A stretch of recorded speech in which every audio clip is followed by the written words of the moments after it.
Digo, se equivoca Argentina, pero también nos hemos equivocado y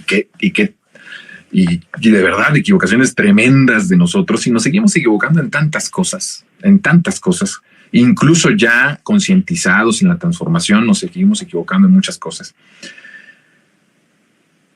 que no es el tema del monólogo de este día y que vamos a ir hablando en otros monólogos. Pero miren, hay una cuestión con Argentina. Hay una columna que leí de Sandra Russo que escribió justamente en la madrugada de hoy, una vez que se sabe del triunfo de Milei. Híjole, es muy fuerte, ¿no? Porque el triunfo de Milei, pues despertó muchísima tristeza en el pueblo argentino, que hay una gran parte que es un gran pueblo, un pueblo muy digno, un pueblo muy concientizado, y que hoy está llorando el triunfo de Milei. O sea, literalmente estamos hablando de que hay una parte del pueblo argentino que está llorando esta victoria de Milei, no solo por el hecho de que haya ganado Milei, sino de lo que significa que haya ganado Milei, que eso creo que es mucho más doloroso, mucho más profundo que el hecho mismo del triunfo electoral de este personaje. Y hay uno, y en este escrito que nos comparte Sandra Russo en el sitio de Página 12, que es un sitio argentino, ya quítenme la imagen de Milei, ya. Esa imagen ya no la queremos ver, porque cuesta trabajo el asimilar que un personaje como este haya triunfado. Si desde aquí lo sentimos, imagínense nuestros hermanas y hermanos argentinos. Pero dentro de las cosas que dice esta columnista argentina, Sandra Russo, hay algunos elementos que son muy significativos para poder hablar en nuestro contexto mexicano. Fíjense, hay una parte en donde dice que habla de cómo, de todos los males de Milei y de todo, ¿no? De todo lo que está intentando. Imagínense que quiere privatizar hasta la televisión pública. Imagínense ustedes, la televisión pública también ya privatizada. También los fondos previsionales, ¿no? Todos los elementos, las instituciones, los proyectos de bienestar que han sido conseguidos a base de literalmente de sangre en Argentina, los quiere desaparecer, ¿no? Bueno, habla de todo esto y entonces ella se pregunta justamente todo esto que se puede anular y este triunfo, dice, nada de esto hubiera ocurrido si existiera el periodismo. Qué fuerte esto, ¿no? Imagínense, el triunfo de Milei no hubiera ocurrido, dice esta columnista argentina, si existiera el periodismo. Dice, en 4 años el único que lo incomodó fue Sergio Massa en el debate. Imagínense, el único que incomodó al proyecto de Milei, que no es en esencia solo Milei, vuelvo a decir, es un grupo muy bien estructurado que tiene ensayando este tipo de asaltos de la ultraderecha a los gobiernos regionales en nuestra América Latina desde generaciones atrás, y que hoy tiene un triunfo contundente como un experimento bien logrado que tiene una materialización electoral y que hoy el presidente va a ser Milei de Argentina. Y dice, nada de esto hubiese sucedido si hubiese existido periodismo. En 4 años nadie lo incomodó hasta Sergio Massa y en el debate. Tuvo más pantalla que ningún otro economista en 2017 y 2018. Nunca le hicieron explicar ninguna de sus propuestas. ¿Viene a la mente algo de lo que pasa en México? Hablando del periodismo. Nos damos cuenta de ciertos síntomas peligrosos que hay que advertir a tiempo de lo que puede suceder en nuestro país y del poder que siguen teniendo los medios de comunicación. La columnista argentina está atribuyendo que este fenómeno, que este experimento de las élites con respecto a Milei tuvo esta conclusión exitosa gracias a la falta de periodismo libre en Argentina. Es lo que se repite en este país. Y lo que yo he dicho durante tanto tiempo, ¿cómo pudo tener este proceso de putrefacción, de descomposición de degradación política, social, económica durante estos 30 y tantos años del salinismo neoliberal? En buena medida por los medios de comunicación. En buena medida porque nunca estuvieron en la sintonía del pueblo. Nunca se dieron cuenta de cómo se iban sumando año con año millones de mexicanos a la pobreza. Por supuesto, no es que no se hayan dado cuenta, es que lo ocultaron, es que no plantearon un periodismo en donde se pudieran ver en la televisión, en la radio y en la prensa escrita leer la realidad infernal que estaba construyendo ese régimen salinista que empezó en 1988. Y entonces acá, esta periodista, esta columnista argentina, habla justamente de esto, el papel de los medios de comunicación. Es la peor peste de la humanidad, los medios de comunicación. Es lo peor. De lo peor de la humanidad son sus medios de comunicación. Nada más hagan un comparativo con la cobertura en Palestina.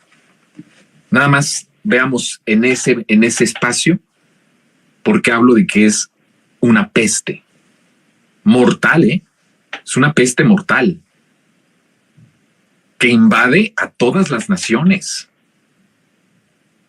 que infecta a todas las naciones y es mortal. ¿Y sabe qué? Que no hay vacuna alguna en muchos países, o en la mayoría no hay vacuna alguna para este mal, para esta peste. En Argentina, pese a que tuvieron dictadura militar, no estuvieron vacunados, no se vacunaron, se equivocaron. Y ahí están los medios de comunicación como factor importante. Atribuye otro factor la columnista.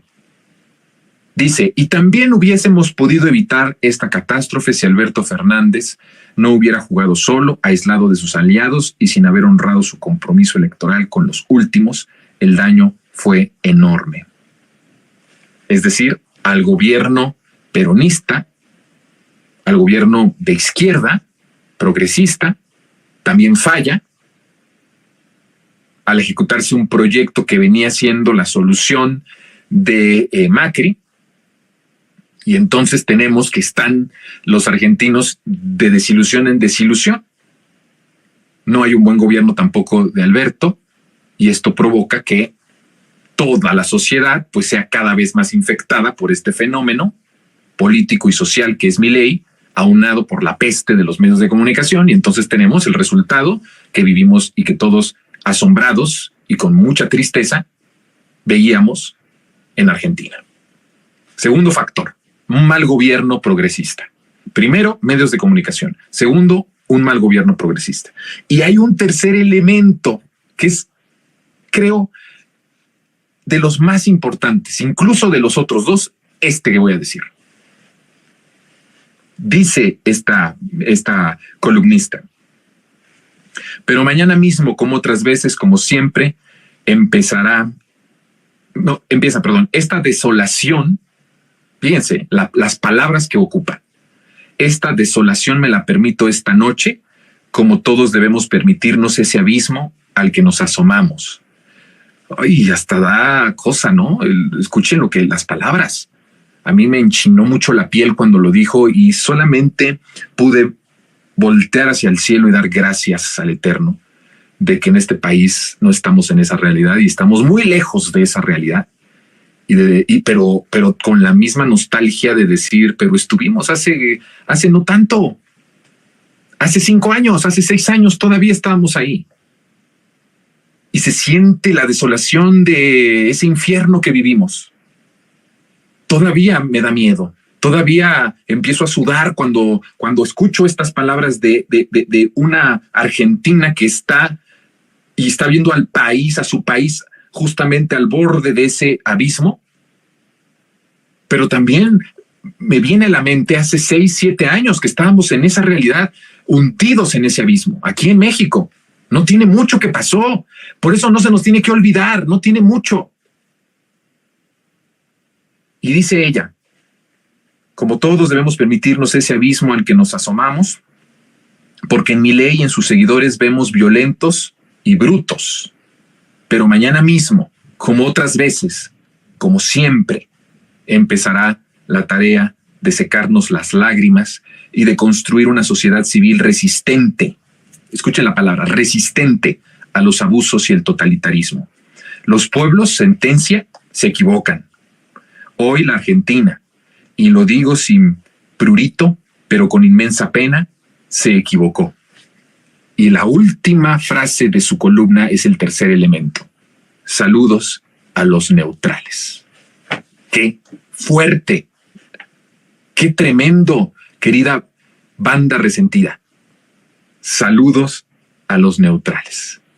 No vengo yo, pregunto, no vengo yo advirtiendo, diciendo desde hace un montón de tiempo el peligro que representa la comentocracia de izquierda y que mañana les voy a volver a dar, Tal lo voy a sacar solo un poquitito. Mañana a la yugular.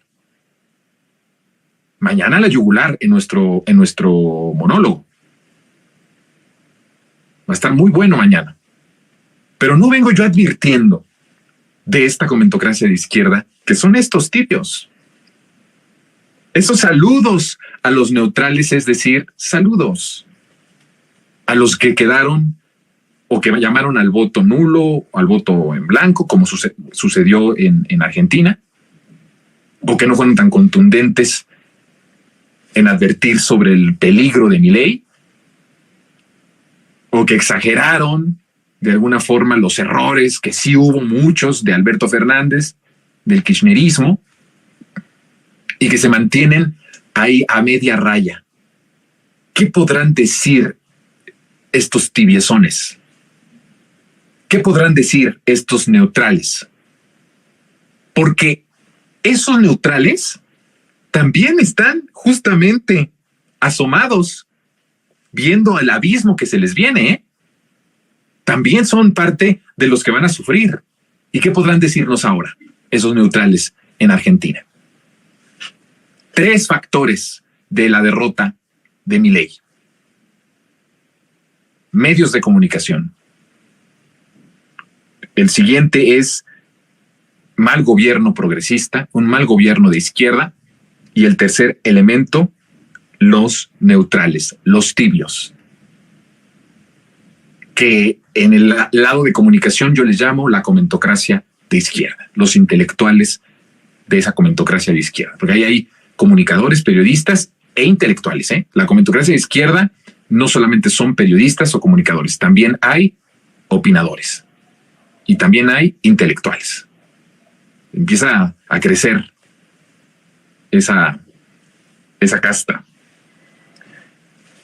Ahí está un primer vistazo. Ahora, las diferencias de México son abismales de esos 3 elementos. El primero es que tenemos el mismo riesgo de los medios de comunicación. O sea, los medios de comunicación, como factor de este infierno que se les viene a Argentina, son iguales o actúan de la misma forma que en México desde que ganó en 2018 la presidencia Andrés Manuel López Obrador. Son una peste y son mortales. Cuando digo mortales, hablo literalmente mortales. Ese factor está ahí. Pero, ¿qué creen? Que hay de esos 3 factores de Argentina, 2 están en contra aquí en México, pero hay uno que no está en contra de México. Y hay un cuarto elemento poderosísimo. A ver, tenemos medios igual de malos y igual de miserables, de ruines que en Argentina. Hay veces que pienso que hasta peor que Argentina. Los tenemos.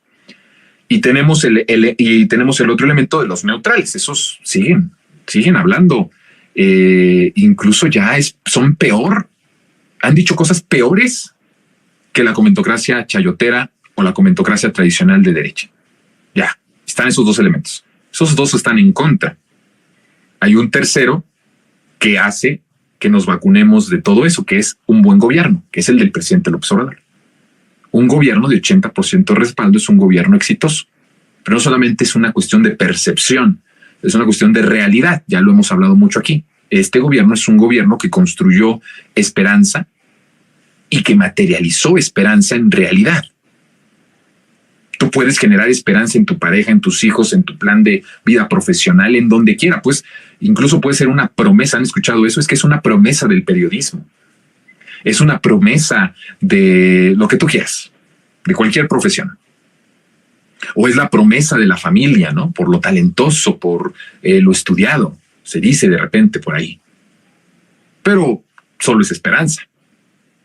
Lo que hace López Obrador es que todo eso que se despertó de esperanza, de alegría, se materializó, se hizo realidad, ¿no? Eso es un elemento. Entonces, de esos tres que identifico aquí, dos están igual que en Argentina. O sea, tenemos las de perder en esa. Medios y neutrales, ¿verdad? Esos ya están abundando mucho. Identifique quiénes son. Ya no me pida que les diga quiénes son. Ya, usted puede identificar quiénes son esas personas. No se va a equivocar. Dígame un nombre. De un hombre o de una mujer. Estoy casi seguro que usted no se va a equivocar en identificar quiénes son esos neutrales. Se dicen de izquierda, ¿eh? Incluso tienen un historial de buena reputación de izquierda en el ámbito político, periodístico, de comunicación e intelectual. No les regateamos eso. Los enojan de eso. No les vamos a regatear eso.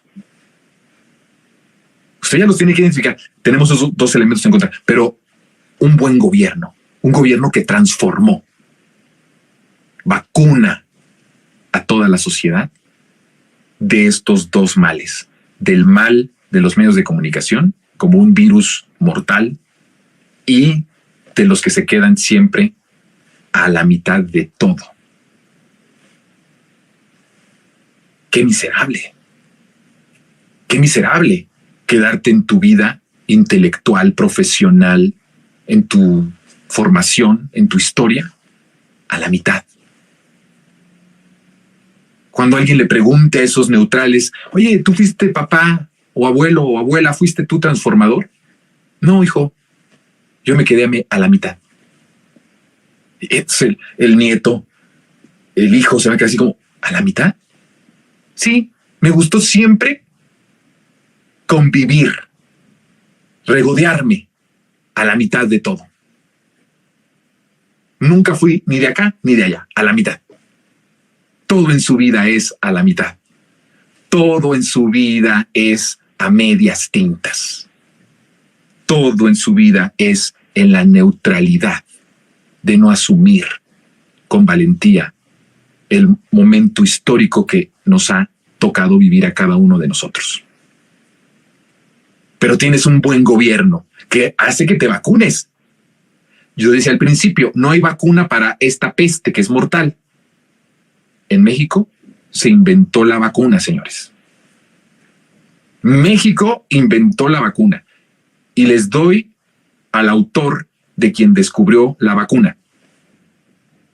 En Argentina, para poner un poco de contexto, es de los pocos países en nuestra región, creo que solamente hay otros 3, aparte de Argentina, que permite la votación o abre la votación a los adolescentes. Allá se puede votar de 16 y 17 años.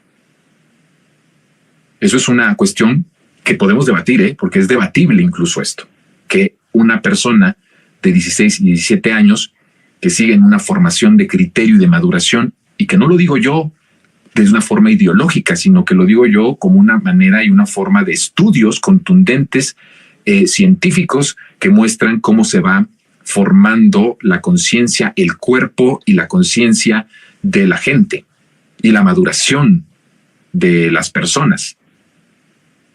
Entonces, eso podríamos debatirlo, sin el afán de debatir esa parte que no es el propósito de esta charla, de este monólogo. Allá se permite que se vote 16 y 17 años, identificados con un título a esta generación de jóvenes de 16, 17 años como los millennials, ¿no? No sé si también esté bien o mal aplicado ese título, porque también hay ahora un montón de consideraciones para saber si somos generación X, generación Z, millennials, ya, eso ya es un relajo, ¿no? Que tampoco es el punto. Pero estamos hablando de esa parte de jóvenes de 16 y 17 años. Y que son los que hicieron una campaña impresionante en las redes sociales, desde TikTok, desde todas las redes sociales, e impulsaron la campaña de Milei. No estoy diciendo como una forma de estigmatizar a los jóvenes argentinos, no es el objetivo tampoco de esta charla, de este monólogo, pero hay que decir y reconocer la verdad. Milei pudo engañar a este grupo de la sociedad que tiene mucha imaginación, que tiene mucha influencia, y entonces pues son los que hoy tienen más influencia en las redes sociales, ¿no?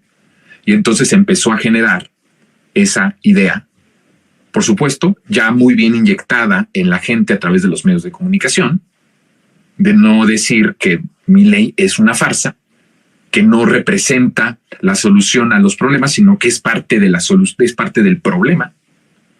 Que si hoy hay argentinos que están siendo expulsados a Estados Unidos o a Europa, incluso a España, es no por el modelo del peronismo, sino por el modelo neoliberal. Y entonces Milei aprovecha todo esto que ya inyectó como virus, ya los infecta los medios de comunicación a la sociedad, principalmente a los más vulnerables, que son los jóvenes de 16, 17 años, pero también de 18 a 24 años, que también votaron por Milei. No solo los más inexpertos en todos los sentidos, sino también los que ya llevan un tiempecito y que ya tienen cierta maduración, también se fueron engañados con Milei. El virus lo infectan los medios de comunicación. Y llega un personaje como Milei para activar el virus. El virus ya lo tenían adentro desde hace un tiempo. Esa es la gran trampa. Este virus nocivo de no explicarle a la gente por qué había una devaluación tan grande en Argentina, es parte de lo que callaron con el propósito y el objetivo de infectar a los jóvenes para que cuando viniera un falso profeta como es Milei a hablar de libertad, un libertario, ¿no? Como ellos dicen, que por supuesto no es un libertario, entonces caigan en la trampa. Se activa el virus que ya fue puesto en las generaciones, en los medios de comunicación, al no hablar de las realidades del país, de los contextos del país, de por qué se llegó a esta circunstancia, de no describir quién era Milei, de no poder escudriñar cuál era su pasado, cuál era su presente, de no hacerle preguntas contundentes con respecto a su proyecto. Y entonces llega con un discurso liberador de que la política es una mierda, de que la política está mal, de que toda la culpa del país y de Argentina, del sufrimiento que se está generando en ese país, es por culpa de los políticos y casualmente de los políticos peronistas. Y entonces se activa el virus. Y todos dicen, pues claro, que se muera la política, que se muera el kirchnerismo, que se muera el peronismo. Mejor vamos con este tipo que nos está hablando de libertad, que nos está hablando de deshacernos con todo lo que en nuestra generación como jóvenes identificamos como los que nos están fregando la vida. Se activa el virus. ¿Ven ustedes qué terrible? En Argentina funciona completamente. Si usted ve las historias de jóvenes de 16 a 20 y tantos años en Argentina, sus historias de Instagram, sus historias en TikTok, en el momento en el que se da a conocer que la ventaja es de más de 10 puntos a favor de Milei, en verdad es triste ver cómo lo celebraron y cómo lo siguen celebrando. Porque el virus los está cegando completamente. No hay manera incluso que les puedas refutar a ellos algo que están convencidos, porque en parte así ha sido, que todo lo que políticamente ahorita hay en Argentina es la condena de su futuro. Por supuesto, los porqués de que se llegó a esa realidad están errados, están incorrectos, es una mentira completa.